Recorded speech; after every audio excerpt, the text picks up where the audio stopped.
Dan sementara itu pemirsa, besaran membayar zakat fitrah untuk Kota Lubuk Linggau kini telah ditetapkan, yakni 2,5 kg beras atau Rp30.000 per orang. Penetapan tersebut berdasarkan hasil survei tim Basnas dari 3 pasar di Kota Lubuk Linggau, yakni Pasar Impres, Pasar Bukit Sulap, dan juga Pasar Tanah Priuk. Zakat fitrah untuk Kota Lubuk Linggau sudah ditetapkan.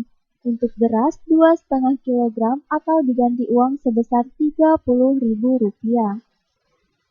Dalam surat edaran yang disampaikan oleh Basnas Kota Lubuk Linggau, penetapan tersebut berdasarkan hasil survei dari 3 pasar di Kota Lubuk Linggau, di antaranya Pasar Impres, Pasar Bukit Sulap, dan Pasar Tanah Priuk.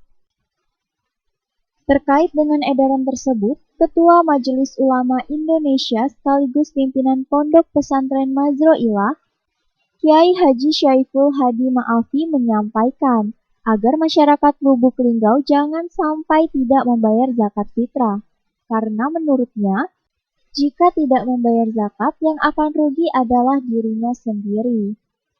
Terlebih, fungsinya zakat fitrah sendiri ada 2 fungsi, di antaranya yakni untuk menyempurnakan kekurangan puasa bagi dirinya sendiri, dan kedua untuk membantu saudaranya yang tidak mampu.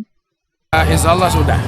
Dan setiap tahun Lubuk Linggau kumpul dari semua komponen untuk menetapkan itu. Besarannya 2,5 sampai duitnya ya kurang lebih 30. Nah, saya belum dapat laporan, tapi buat biasanya 30 sampai 35 rupiah. 35.000 rupiah. Ada lebih enggak apa-apa lah. Supaya dibelebihkan balasannya oleh Allah. Ya kalau zakat fitrah ini mestinya langsung aja lah. Ya. Nah, sebab kalau ke Basnas nanti ada proses lagi. Nah, ada proses, mungkin walaupun sampai juga prosesnya itu. Ya, dan ada batas waktu tertentu.